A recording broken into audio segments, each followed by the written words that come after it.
In his seminal works above, Stephen Covey took Dwight Eisenhower's matrix concept of time management as he struggled to make world-shaping decisions as Supreme Commander of the Allied forces in World War II, and then as the 34th President of the United States.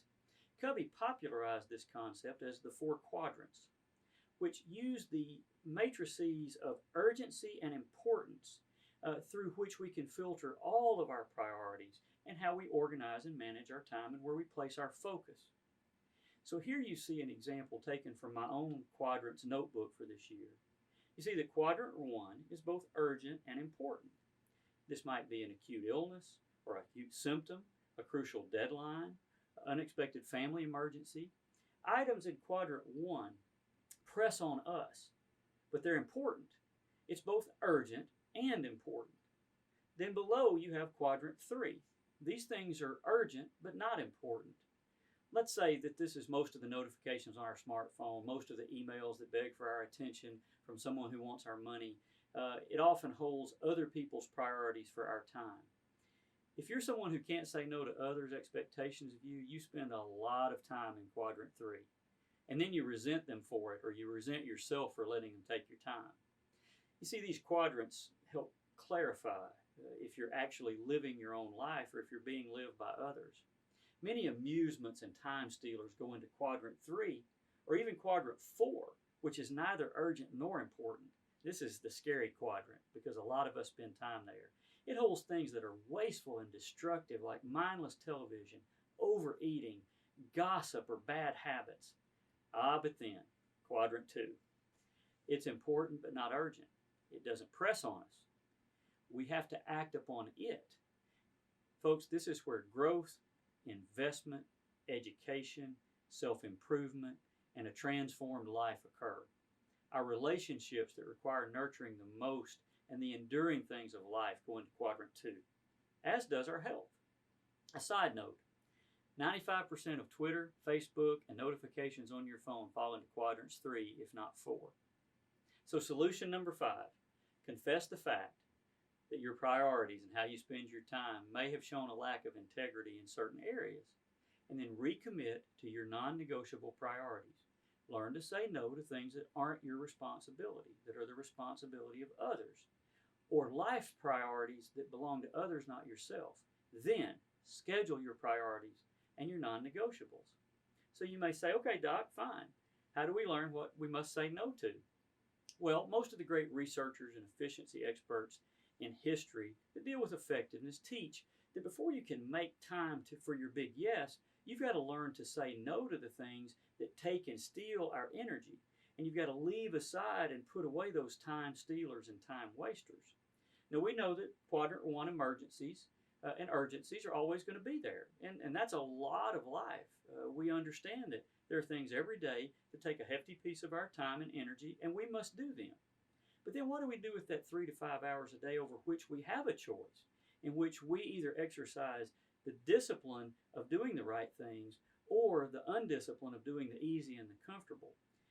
That's going to make the difference in the end. That's going to make the difference if we have a great life, a commonplace life, or an extraordinary life. The great minister Adrian Rogers stated, many times what we need isn't a to-do list, it's a stop-doing list. To be a powerful person, you must narrow your interest. Concentration is the key to power. And all of us know this if we've ever taken out a magnifying glass and focused the sun's rays on a leaf on the ground. So, to what do we learn to say no? Well, with the big rocks and the Four Quadrants illustrations in hand, and understanding how to begin to organize your time and resources around priorities and roles, let's think about how to decide and begin to pare down about those things to which we commit our time against our own principles and beliefs. So the question might arise in your mind, so Doc, what am I supposed to be doing? Most of us know innately, but it's not an unreasonable question. I'll ask you a series of questions now. For what are you responsible? What is in your control?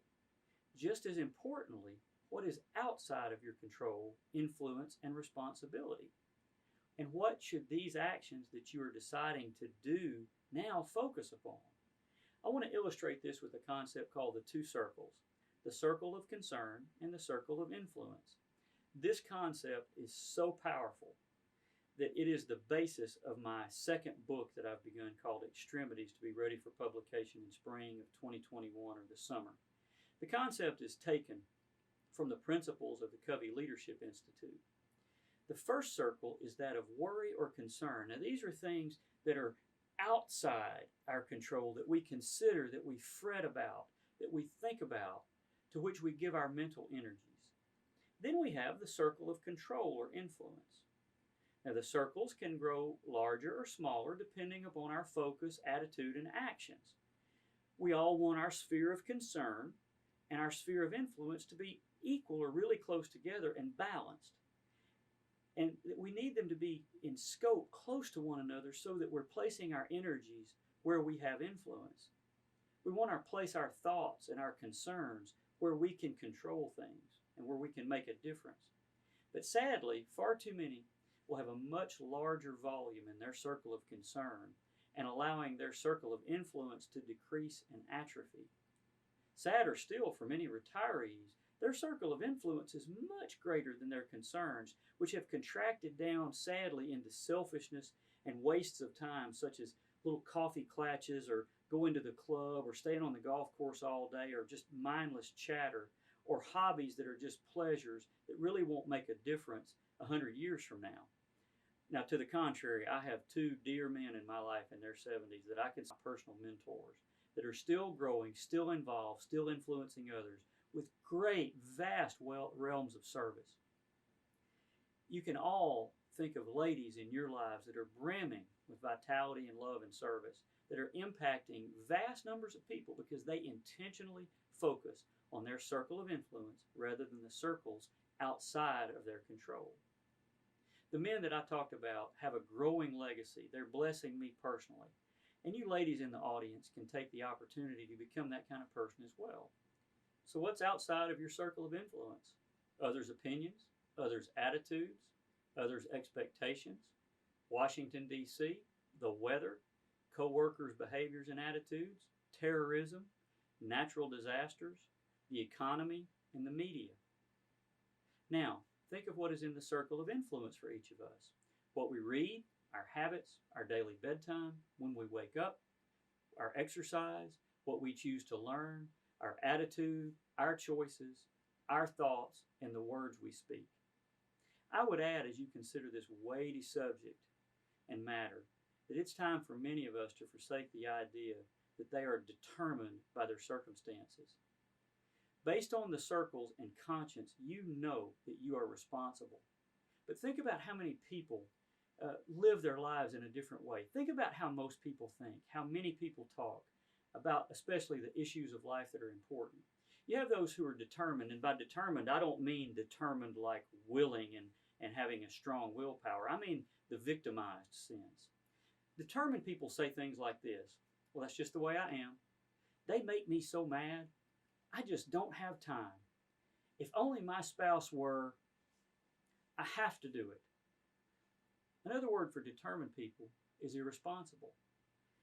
People that are determined and irresponsible make statements like this: well, I'd be happy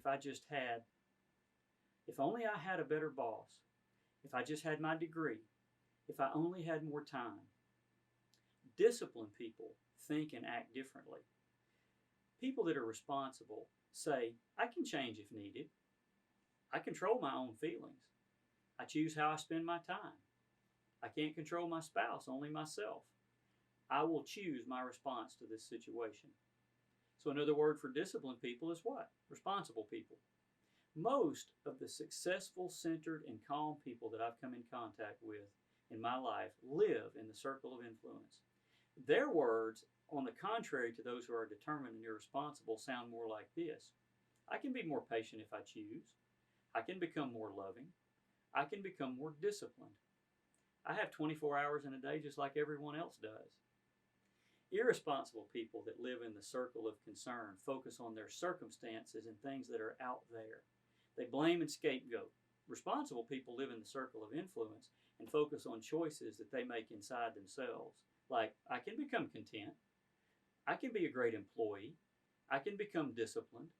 I can be more responsible with that 24 hours a day that I have, like everyone else.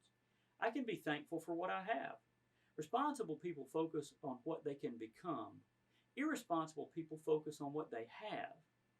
I recently read an article by Jackie Chaney in World Magazine that specifically addressed this in discussing the current riots and protests and COVID issues and the hyper-partisanship in the politics of our day. She said, when we won't deal with the wrongs in our own lives, we try to look outside ourselves for the enemy. And many of you have heard the quote that Pogo is famous for, we have met the enemy and he is us. One of my favorite quotes about control and influence is from the great UCLA basketball coach of the 1960s and 70s, John Wooden. He said in his TED Talk in 2009, never try to be better than someone else. Try to be the best that you can be. If you get too concerned over the things over which you have no control, it will adversely affect the things over which you do have control. That's amazing. That's how we need to live, and that's how I want to live more day by day. So the issue of action, influence, and responsibility are well illustrated by Ben Stein, who was one of President Nixon's speechwriters. He was also a Hollywood actor, a political commentator, and a best-selling author. This list comes from excerpts from his book, How to Ruin Your Life. Now, there's 51 ways, but I just took some excerpts. Number 26, use drugs and alcohol freely. Number 25, don't save any money. Number 24, have no respect for age or experience. 19, don't clean up after yourself. 13, gamble with money. One of my favorites, number 10, live as if truth is relative, a distant relative. Number 6, know that you are the source of all wisdom. Number 3, never accept responsibility for anything that goes wrong. And number 1, don't learn any self-discipline. Those were ways to ruin your life from Ben Stein. So, solution 6, take responsibility for what you're responsible for and don't waste time on things that you can't change, affect, or that someone else should do. But mostly, make the commitment to take responsibility.